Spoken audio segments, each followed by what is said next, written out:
buenas noches, gracias por la presentación y nuevamente nos reunimos en una sesión de trabajo más. Saludo a Pablo Rojas Tineo, a José Yalta, ya había saludado a Silvio Edinson Morán y a todos los presentes. Hoy día nos toca otro tema que también creo yo les va a interesar bastante. Iniciamos dos módulos, este es el primero de los dos módulos de trabajo, que es para nosotros, en este caso, la parte del sistema de contabilidad y sistema de tesorería. Pero no podemos dejar de hablar del sistema de administración, o sea, de la administración financiera del sector público, que es la parte integral de todo lo que viene a ser la parte de los recursos, de la administración de los recursos públicos del Estado. Entonces, empecemos hablando de la administración financiera del sector público, que ya sabemos que en total son 7 sistemas los que están integrados. Muy buenas noches, Juan Manuel Ipanaque, ¿no? Muy buenas noches, Raquel Lourdes Rojas, y bienvenidos a todos a nuestra reunión de trabajo. ¿Qué es lo que sigue? Sigue conocer, hoy día 14 de diciembre, sigue conocer la parte de la administración financiera del sector público. La administración financiera del sector público está regulado por el decreto legislativo 1436, ¿no? Que es una modificación, un cambio a cómo nosotros tenemos que mirar la administración financiera del sector público. Se deroga la normativa anterior y aparece el decreto legislativo 1436, que nos habla, en este caso, ¿no? Que nos habla de la integración de los 7 sistemas administrativos que ven el tema de recursos públicos. ¿Cuál es el objetivo de nuestro decreto legislativo 1436? El decreto legislativo 1436 tiene por objetivo establecer normas básicas sobre la administración financiera del sector público para su gestión integrada y sobre todo eficiente de manera intersistémica en un contexto de sostenibilidad y responsabilidad fiscal. Muy bien. Entonces, aquí se integran los 7 sistemas de los 11 sistemas administrativos, los que tienen que ver con recursos públicos. Y hay principios, en total son 7 los principios que rigen la administración financiera del sector público. Vamos a verlos más de cerca. Tenemos la articulación, que exige, en este caso, que la gestión de los recursos públicos sea de manera integrada e intersistémica. Por ejemplo, hemos hablado de proyectos que cumplen un ciclo. Dentro de los ciclos habrán contrataciones con el Estado. Tengamos que asignar recursos presupuestales. Los proyectos tendrán que estar alineados al Sistema Nacional de Planeamiento, a los objetivos de los planes estratégicos institucionales, los planes sectoriales o territoriales y por ende al plan maestro, ¿no? De esa manera se articula de manera integral y de forma intersistémica. El otro principio es algo que el MEF ha logrado, ¿no? Consolidar, que es la centralización normativa. La centralización normativa consiste en la definición por parte de los entes rectores de los sistemas administrativos de las normas de administración interna, especificando las características de cada función, su responsable y la proporción de recursos humanos asignados para su utilización eficiente.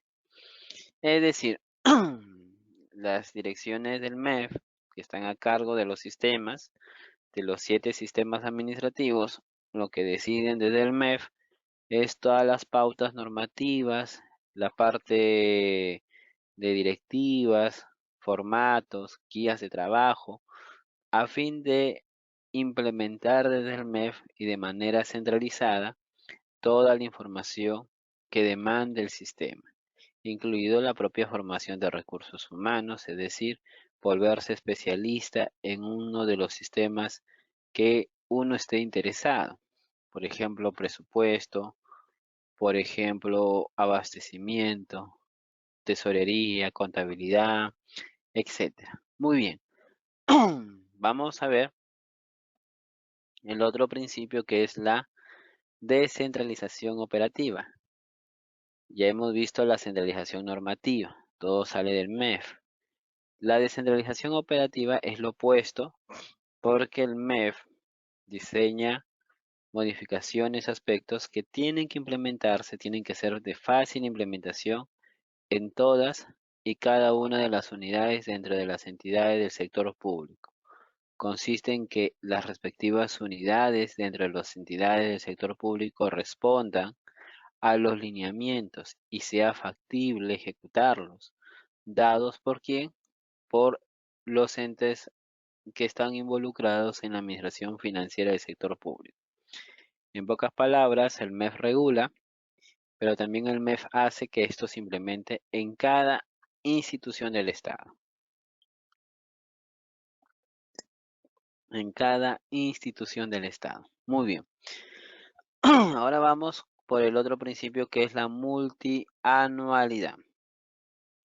La multianualidad consiste en una gestión articulada bajo una perspectiva multianual alineada a las medidas de la política fiscal vigente. Hoy por hoy, todos los sistemas que rodean la administración financiera hablan de una programación mínimo de 3 años. Programación multianual en el Invierte P, 3 años. Cuadro de necesidades, ahora es multianual, 3 años. POI, 3 años, ¿no? Entonces, los sistemas dentro de la administración financiera tienen este enfoque de multianualidad. Y ese es otro de los principios que rodea la administración financiera del sector público. Ahora vamos por los tres. Me concentro en este en particular, que es o que se llama el principio de probidad. El principio de probidad consiste en que los integrantes de la administración financiera del sector público adoptan las medidas o acciones pertinentes para prevenir cualquier acto de corrupción, realizando una gestión conforme a los principios y valores éticos establecidos para la función pública, garantizando, ¿no?, su transparencia y control. Entonces, este es un principio que se les pide que lo tengan muy presente cada uno de los que participan en la administración pública, servidores y o funcionarios. Muy bien. Ya vienen estos dos principios que yo les sugiero que los tengan en cuenta siempre, que consisten en la responsabilidad fiscal y la sostenibilidad fiscal, ¿no? La responsabilidad fiscal es, ¿no?, en hacer bien, ¿no?, las políticas públicas en su implementación, que establecen el compromiso de seguir un manejo fiscal prudente, ¿no? Es decir, consiste en que estas políticas públicas se establecen con el compromiso de seguir un manejo fiscal prudente y, sobre todo, disciplinado, que incluye el estricto cumplimiento del marco macrofiscal. Hay indicadores macroeconómicos que van orientando el desempeño económico del país, que es el cumplimiento del marco macrofiscal, con el objetivo de preservar la estabilidad macroeconómica. Muy bien, vamos ahora por la sostenibilidad fiscal, que consiste en preservar la solvencia financiera del sector público en el mediano plazo, considerando de forma estricta su capacidad financiera en forma previa a la asunción de obligaciones de cualquier naturaleza que tenga impacto fiscal, ¿no? Entonces, estos dos principios hay que tenerlos siempre presentes. Responsabilidad fiscal, sostenibilidad fiscal, y ya sabemos los otros 5 principios más. Descentralización operativa, centralización normativa, la articulación, la multianualidad y algo que ya va por el lado de los valores, que es la probidad. No sé si hasta aquí tengan, estimados participantes, alguna duda, alguna consulta. Estamos revisando, para aquellos que recién se conectan, estamos revisando los principios que tienen que ver con la administración financiera del sector público, que ya sabemos que integra en total 7 sistemas administrativos. ¿Alguien ha levantado la mano? Quiero revisar a ver quién ha sido. No sé si es que ahí está. Reina Ponce Copa. A ver. No tiene audio instalado. Ahí me sale que el audio está desactivado. En todo caso, Reina, no sé si lo solucionas. O en su defecto, no dejas tu consulta por el chat para poder dar lectura de tu consulta. A ver. Sí, está desactivado tu audio. Continuamos. Pensé que podías participar en este momento. Parece que no puedes. Al menos déjanos tu mensaje para poder dar lectura de lo que deseas consultar. Muy bien, vamos avanzando y ahora nos toca hablar de este amigo, del CIAF. El CIAF es nuestro amigo, estimados colegas, y es una herramienta, al igual que en temas de abastecimiento, el SEACE, que es muy útil. Es más, tiene un reconocimiento internacional. Es uno de los países, el nuestro, que tiene la capacidad que con un solo aplicativo y una sola megadata, que todos los días se actualiza, no genera la integración de todas las entidades, excepto las que son empresas del Estado, ¿no?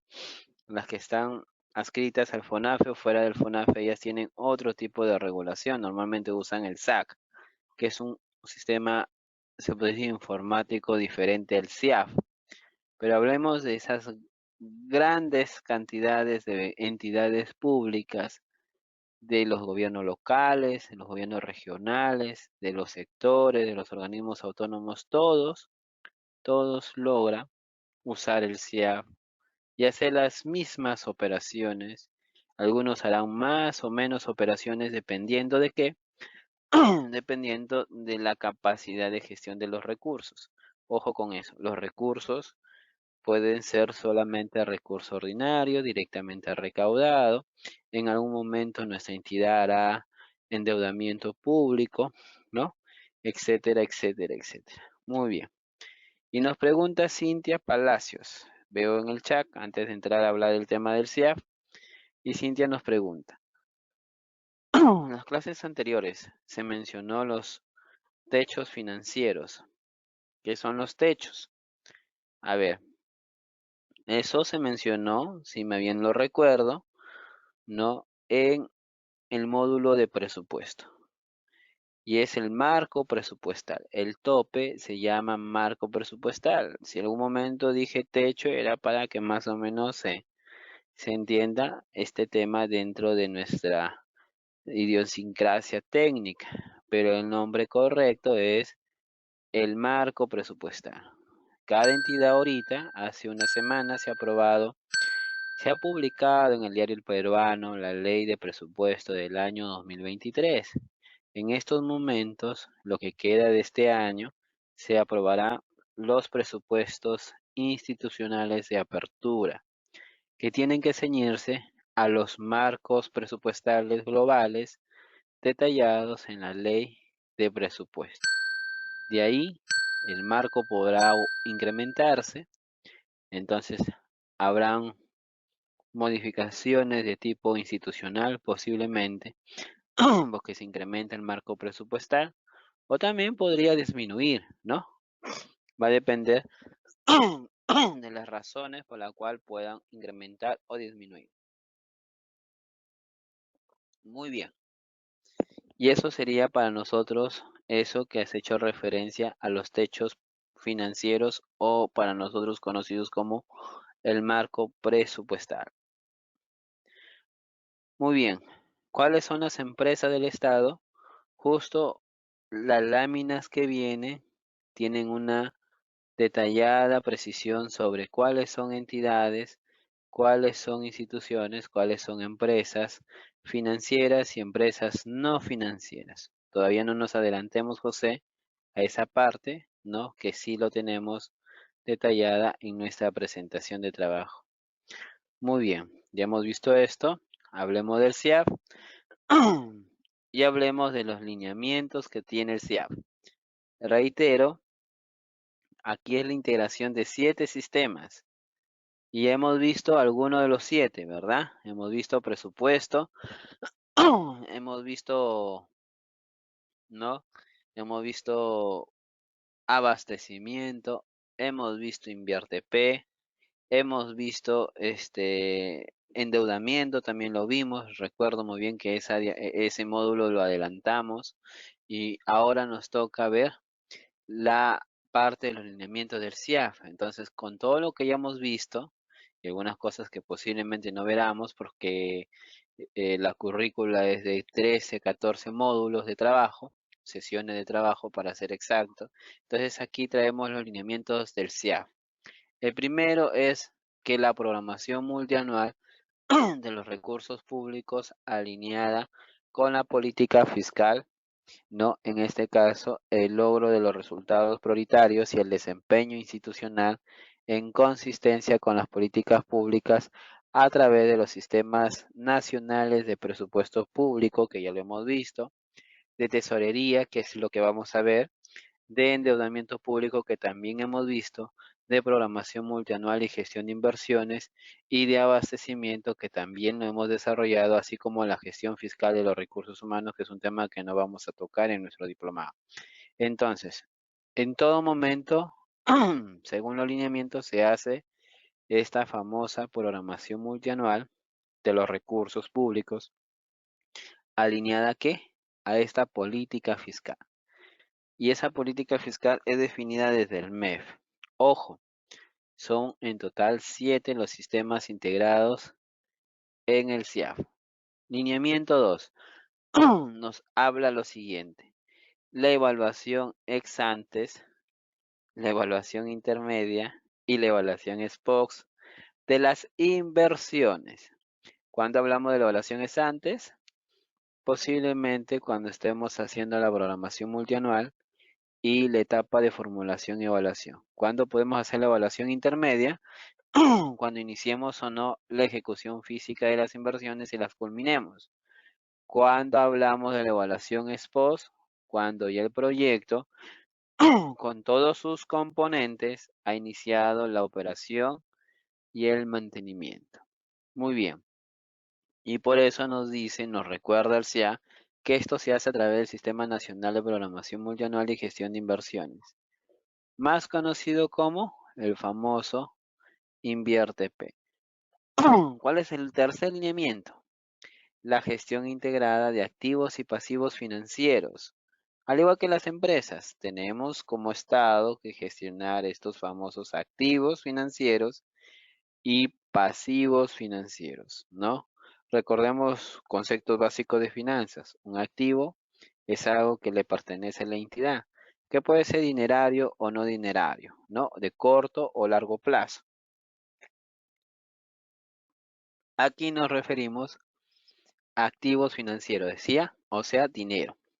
Y pasivo financiero, recordemos el concepto básico de pasivo, una deuda, no letras por pagar. Todo eso para nosotros es un pasivo.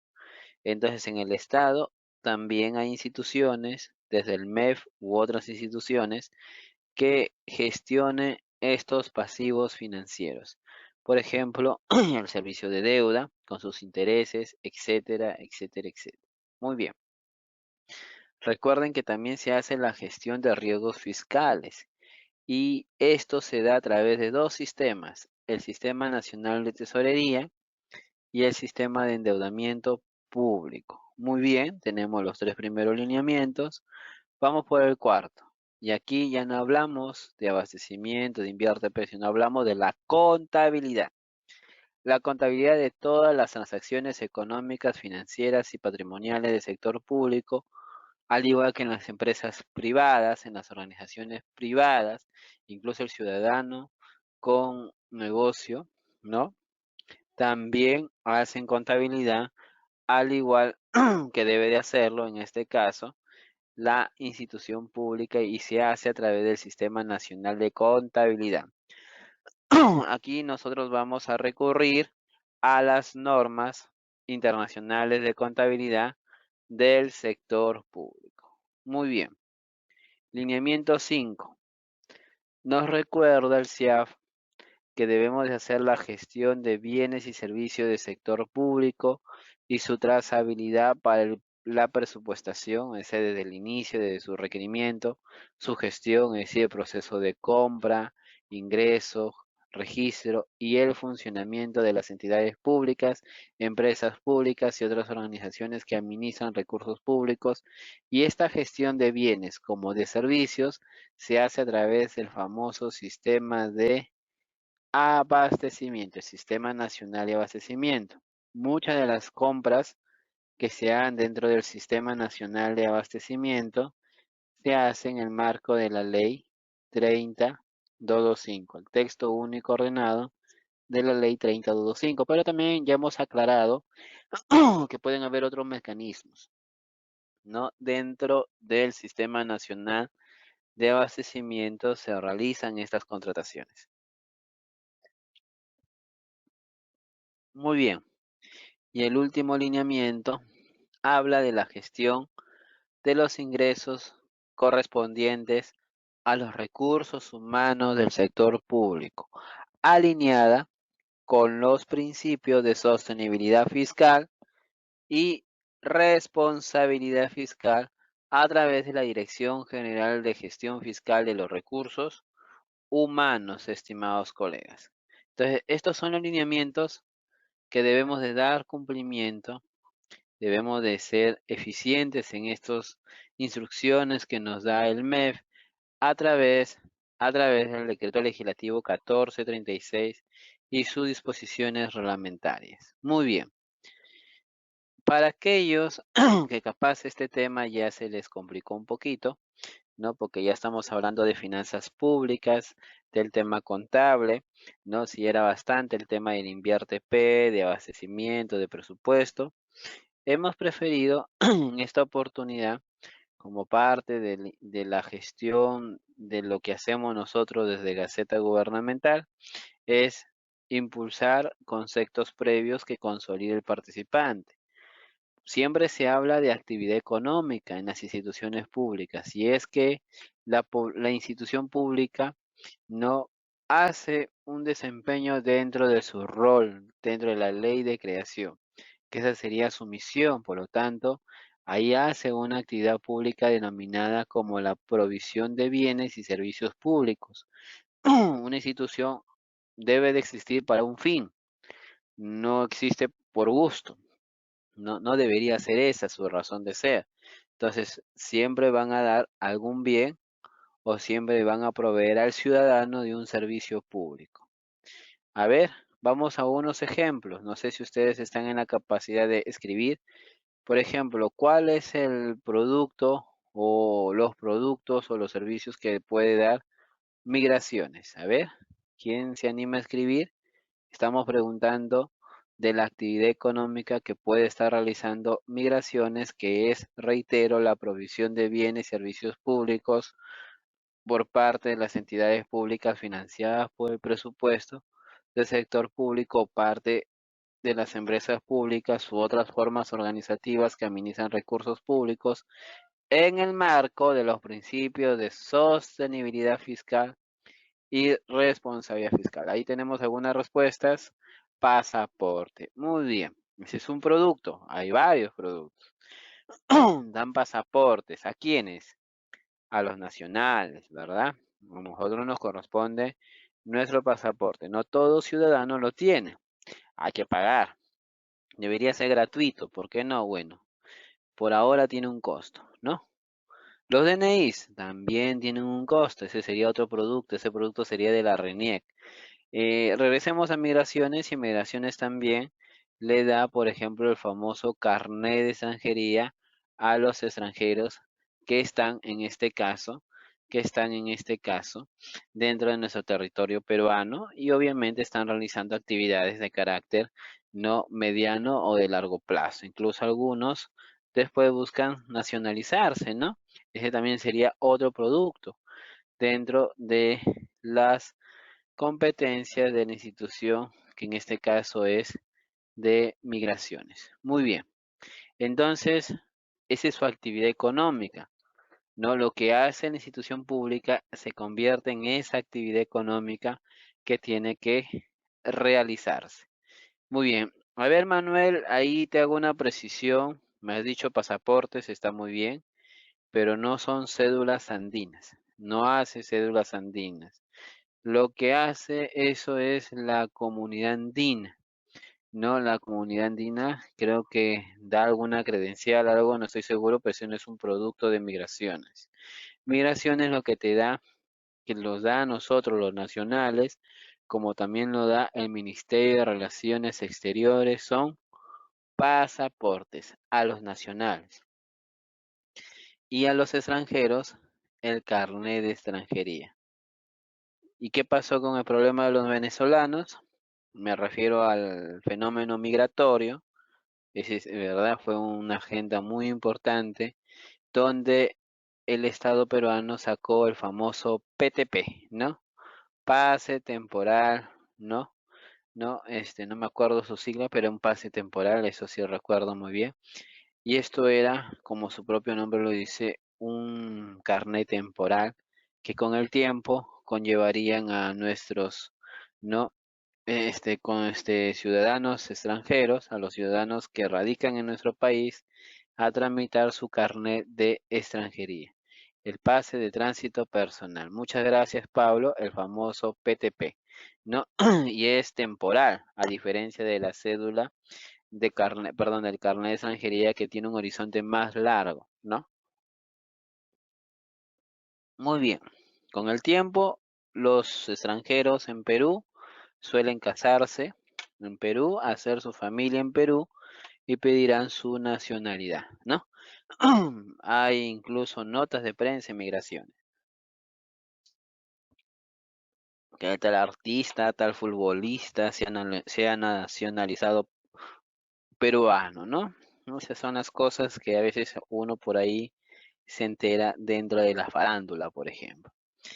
Y a eso es lo que se dedican las entidades públicas. Un municipio igual, tiene que tener alguna actividad económica, bienes, servicios, un hospital, un colegio, un organismo autónomo, SUNAR, por ejemplo, que esto lo ve, este es su pan de cada día, sobre el marco de los derechos reales, que es lo que tutela la SUNAR, por ejemplo. Ni qué decir RENIE, ni qué decir el INEI, todos tenemos clara esta parte. Muy bien. Ahora, un concepto elemental sobre a qué le llamamos la administración financiera del sector público y es sobre todo la gestión de derechos y obligaciones económicas financieras, ¿no? Económicas, por ejemplo, un pago; financieras, por ejemplo, un interés, una deuda, ¿no? Derechos son los que las entidades tienen o poseen o administran; obligaciones son las que los aspectos en los que la entidad está obligada a pagar algo a corto o largo plazo. Muy bien. No de titularidad del Estado, mediante la aplicación de reglas, principios que ya hemos visto que son 7 y procedimientos por los cuales se rige sus competencias. Hablemos de la cobertura, que sería el alcance de la administración financiera del sector público. Esto es el ámbito de intervención de los integrantes. ¿Quiénes integran? ¿A quiénes les aplicamos la famosa administración financiera del sector público? Casi a todas las entidades, solo que las entidades para su aplicación usan el CIAF y otras no usan el CIAF, usarán un sistema alterno denominado, por ejemplo, en las empresas como es Salud, el famoso SAC, que yo también he estado en Salud trabajando, ¿no? En una oportunidad, ¿ok? Muy bien, a través de la descentralización adecuada de la administración de recursos públicos, nosotros podemos garantizar que todas las instituciones del Estado utilizan y aplican la administración financiera del sector público. Cabe señalar también que no todas las entidades hacen todas las operaciones. Algunas entidades harán muchas operaciones complejas, como es, por ejemplo, el Ministerio de Transportes y Comunicaciones, donde en algunos días, ¿no? Donde estuvo mi permanencia, lo que pudo durar, ¿no? Cerca de más de 2 meses, asesorando un despacho viceministerial, pude ver muy de cerca las estructuras financieras de lo que vienen a ser las asociaciones públicas privadas, las IRSAs, el problema de la ATU, sus pagos, entre otros aspectos que tiene que ver justamente con la cobertura de la administración financiera del sector público. Hablemos de los derechos de la administración financiera del sector público. Ya saben que los derechos son los recursos que son en positivo por parte de las instituciones públicas. Entonces son los famosos activos financieros y los activos no financieros cuya titularidad corresponden al Estado. ¿A qué le llamamos fondos? Muchos de ustedes escucharán fondo mi vivienda, fondo tal, fondo agrario, el banco agrario. Muy bien, pero primero separemos la parte palabra pública con solo quedarnos el término técnico que se llama fondo. Y los fondos, para que se denominen fondos, va a demandar de una organización creada por ley. Entonces ustedes deben de saber que el Fondo Mi Vivienda tiene una ley, ¿no? Basado en esta lógica, ¿no? El Fondo Agrario tendrá su propia ley, ¿no? Entonces todo lo que le llamemos fondos es una organización creada por ley con la finalidad de administrar fondos públicos distintos a los que, ¿no? De una entidad o del cual forma parte puedan administrar, definiéndose de manera independiente su estructura, que puede incluir un consejo directivo como máxima autoridad. Recordemos un poquito la ilustración que nos han dado, que nos han dejado los noticieros dominicales como Cuarto Poder. Sacaron una nota sobre los fondos de vivienda, ¿no? El fondo Mi Vivienda. Justamente ya hablaban de la remoción de este consejo directivo. Y es que los consejos directivos deciden sobre el destino, uso, ¿no? Gestión, ejecución de los recursos públicos, obviamente a través de su parte administrativa. Pero es importante resaltar que cuando se hable de fondos, nuestra mente debe de asociar fondos con un consejo directivo que será la máxima instancia de la entidad. Muy bien.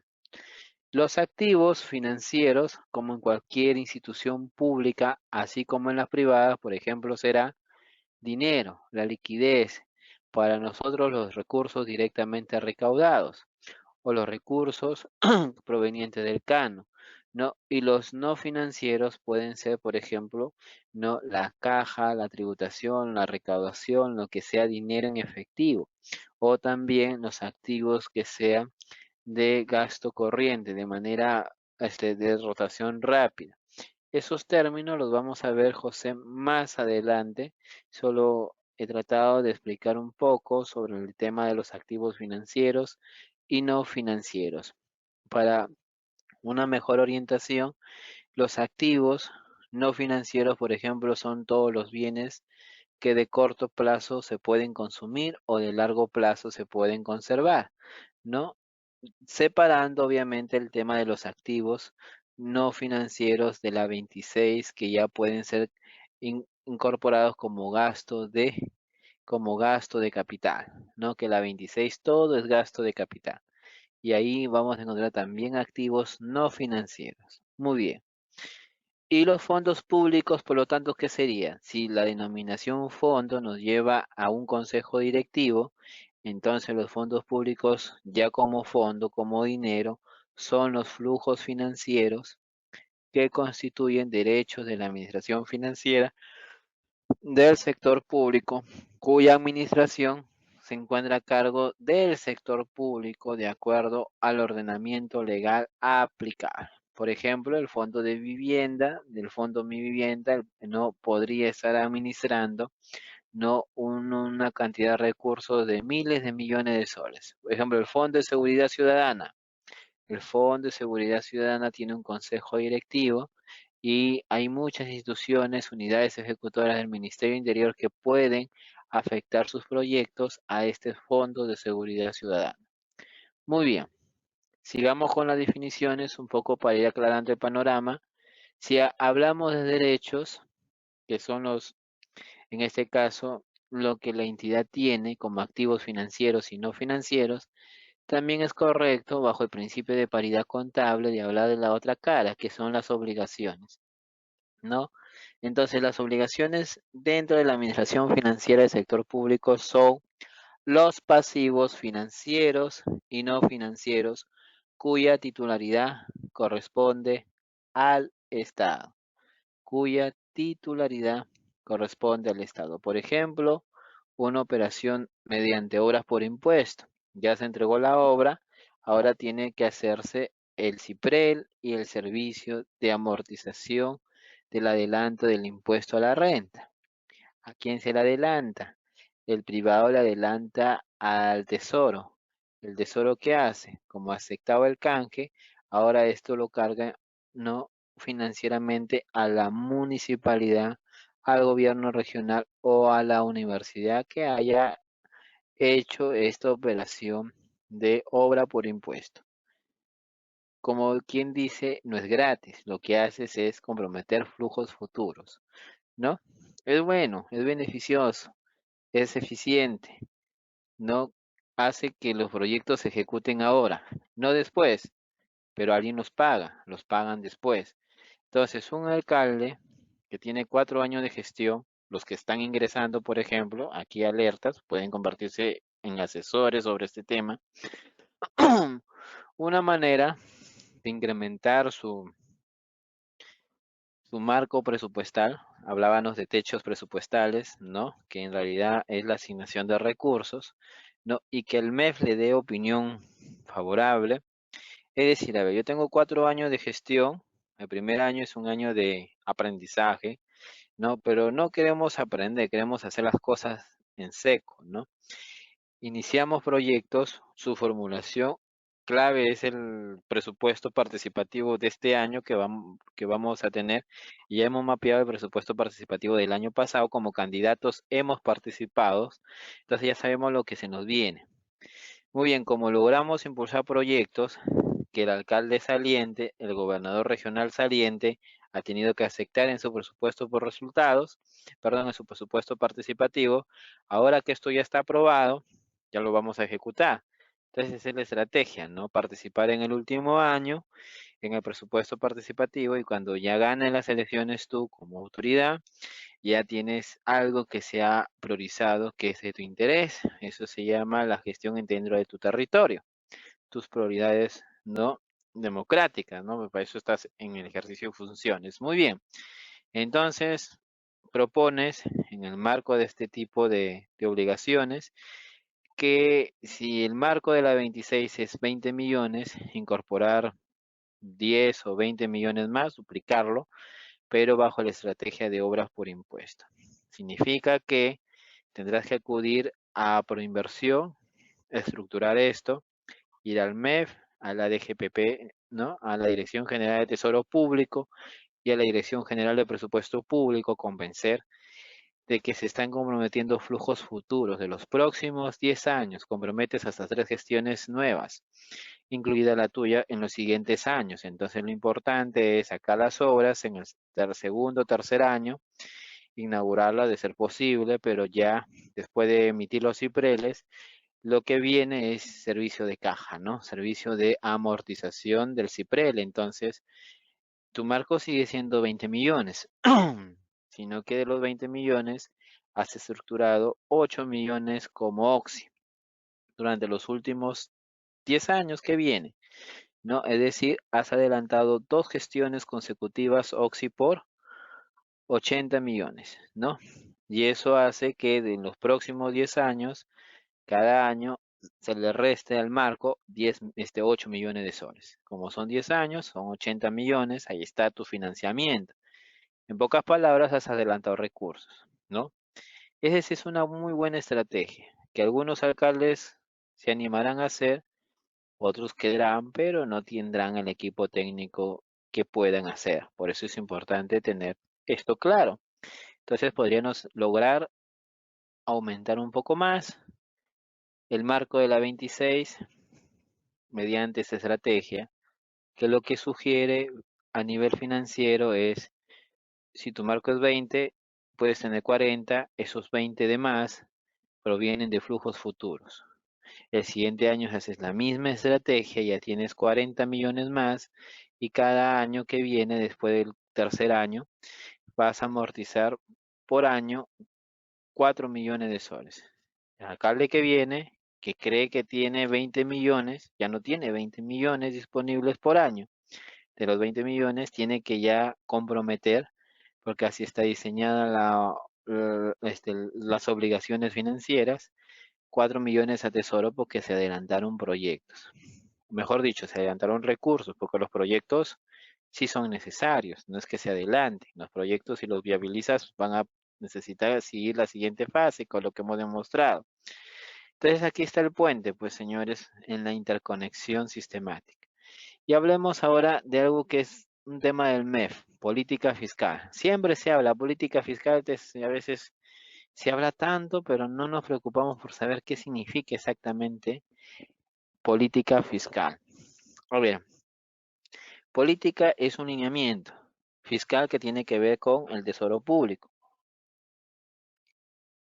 Pero ¿cómo entender el alcance? Es el uso de las herramientas, porque una política es una decisión y se convierte en un instrumento, por lo tanto es una herramienta fiscal como el gasto público. A ver, el ministro de Economía y Finanzas tiene una herramienta de dar recursos a las instituciones públicas.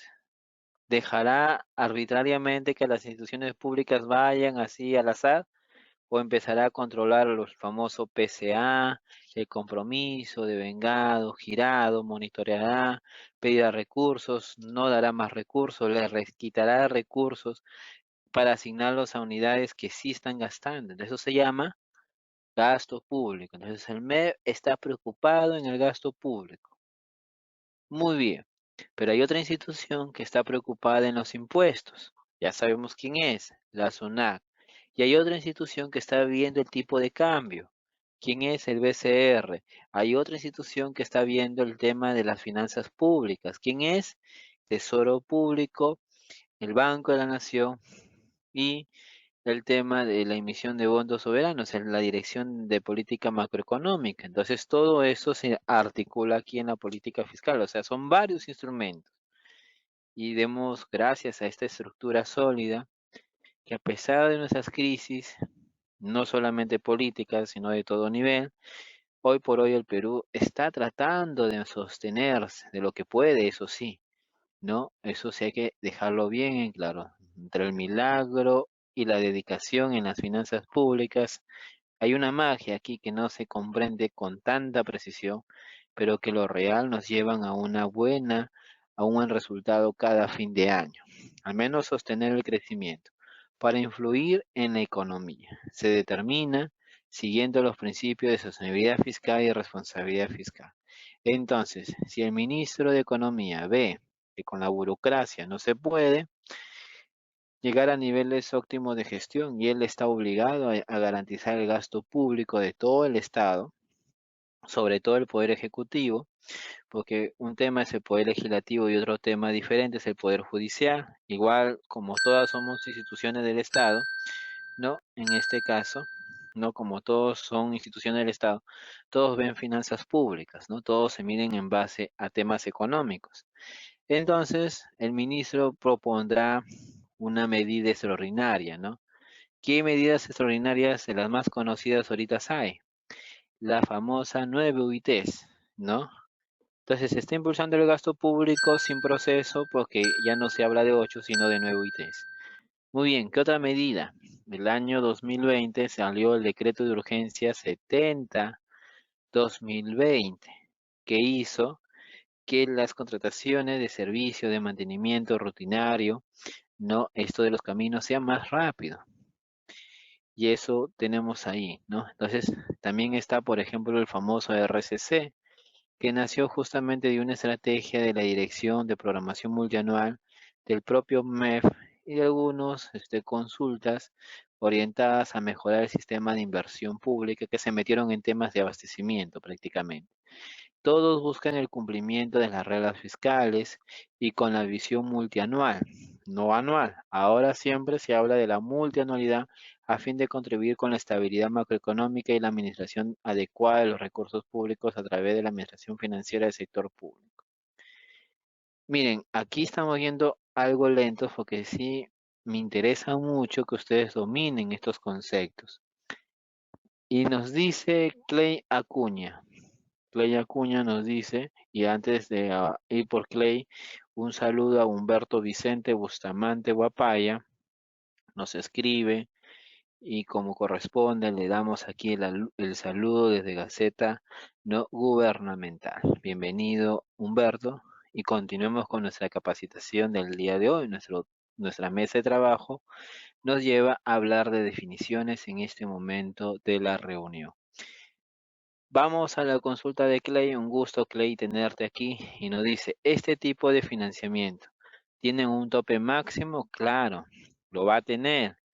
Por eso es importante que el MEF tenga acceso a los estados financieros. Es como cuando las instituciones privadas van a los bancos. Aquí el MEF tiene este rol de responsabilidad fiscal. ¿Y cuál era el otro? Sostenibilidad fiscal. No te va a permitir sobreendeudarte. Tu horizonte de tiempo será más corto en obras por impuesto y será más largo en asociaciones públicas privadas, ¿no? Hay que tener en cuenta la cantidad de recursos que la entidad puede generar mediante recursos determinados. Ya hemos visto esa definición en presupuesto, recursos directamente recaudados, recursos que puedan venir no de donaciones y transferencias y otro tipo de recursos están los recursos ordinarios que eso no se toman en cuenta para una estructuración. Entonces hay que demostrar que estamos comprometiendo flujos futuros, estimado Clay. Si una institución depende 100% o mayoritariamente de recurso ordinario, podrá hacer obras por impuesto, pero lo hará sobre el marco presupuestal que tiene, ¿no? Es decir, todos los años nos dan 25 millones para inversiones, entonces comprometemos parte de los 25 millones, 5 millones cada año de recurso ordinario. Y eso también puede ser parte de la evaluación en este tema de adelantar recursos para proyectos de inversión, porque esa es la lógica de estas estrategias, adelantar recursos. Alguien los tiene que pagar, los paga el MEF, pero te lo afecta a tu presupuesto, para que se entienda de esa manera, ¿no? ¿A qué le llamamos entonces recursos públicos? Cada sol que nosotros percibimos, acá tenemos a Clay Acuña, a José Yalta, a Manuela Alejandro, todos nosotros aquí, incluido yo, hacemos actividad con la única y modesta, sana y coherente, ¿no? Acción de generar un ingreso para nosotros, ¿no? Obviamente de manera honrada, proa, ¿no? Y de manera correcta, coherente también, porque hay gente que dice una cosa y hace otra cosa. Muy bien. Siempre hay un límite. Nosotros no podemos tenerlo todo porque no tenemos la capacidad de trabajar todo el tiempo. Hay un momento para descansar, hay un momento para estar en casa, hay un momento para darle de alma al trabajo y generar también algunos ingresos extras. Sumado todo eso, ¿no? Tenemos un recurso que podemos sustentar ante la entidad financiera, ¿no? Y acudimos a un préstamo, capaz nuestros ingresos, más nuestros extras, más toda la documentación, no nos alcance para tener o acceder a un crédito hipotecario para una vivienda modesta de, por ejemplo, 300.000, 200.000 soles o un costo mayor de 500.000 soles, 700.000 soles hasta de 1 millón de soles. No sé, eso va a depender de su expectativa y la capacidad de pago. Eso es lo que también pasa en las instituciones públicas, estimado Clay Acuña.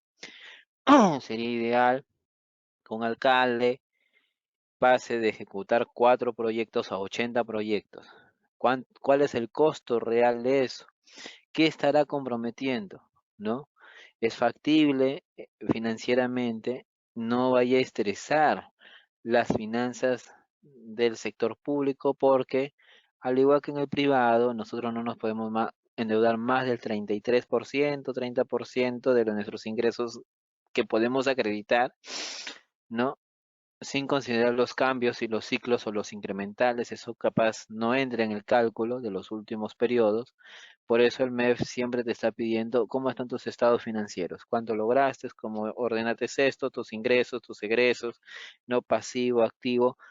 Esa es la chamba de contabilidad, estimado Clay.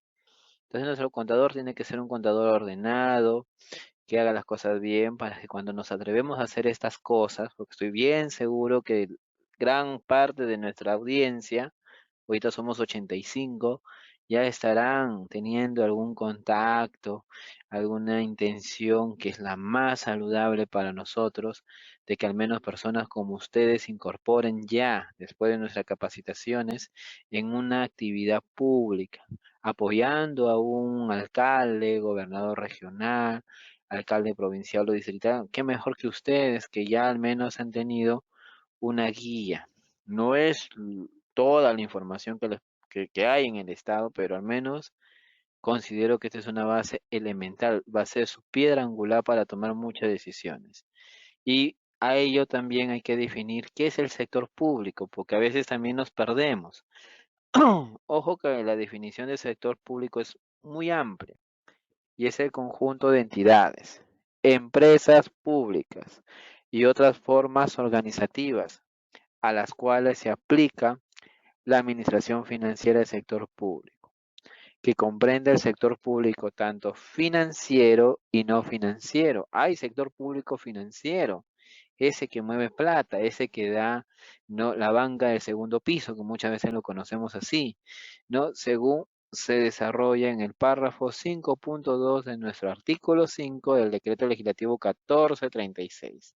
Y todavía está pendiente la respuesta que tengo muy presente de nuestro colega que nos preguntaba a qué le llamamos empresas. Muy bien, aquí está. La espera desespera, ¿no? Pero aquí está, estimado colega. Y nuevamente saludando a todos los participantes, esta es la parte medular de la organización. Aquí estamos todos, sin ninguna excepción. Y vamos a continuar ya confirmando que estamos cerca de 85 participantes en nuestra audiencia, incluyéndome a mí, ¿no? Y si tienen la oportunidad de querer hacer alguna pregunta, por favor háganla, ¿no? Algunas sesiones han estado muy interesantes. Esta también, esta lámina también es importante. Entendamos a qué le llamemos entidades públicas en el marco de este artículo 5 del decreto legislativo 1436. Y son los poderes del Estado, ¿no? El poder legislativo, que últimamente se pelea con el poder ejecutivo y que también se están peleando entre ellos con el poder judicial. Cada uno tiene sus objetivos totalmente marcados, ¿no? Increíble a lo que nosotros mismos hemos generado, pero aquí están los tres poderes del Estado y no son los únicos integrantes del sector público no financiero. Dentro del grupo de entidades encontramos también al Ministerio Público, que tendrá su chamba. No debe ser usado de manera política, ¿no? Y últimamente hay decisiones que la verdad, en el marco estricto del derecho, hay cosas que todavía pueden ser moldeables en el sentido de que siempre debemos respetar el Estado de Derecho que se está haciendo por ahora, pero no pueden haber excesos de ningún tipo, ni procedimentales a nivel civil, mucho menos a nivel penal, y menos aún el contencioso administrativo, porque la chamba de las sanciones administrativas no es del Ministerio Público, sino es de la Contraloría General de la República y de Servir, que también están aquí. So, de Servir está en el Poder Ejecutivo, pero la Contraloría está por acá. Más abajo, sigamos, el Jurado Nacional de Elecciones, la Oficina Nacional de Procesos Electorales, la OMPE, el Registro Nacional de Identificación y Estado Civil, la RENIE. Aquí están las tres instituciones aparentemente autónomas que garantizan el sistema nacional electoral.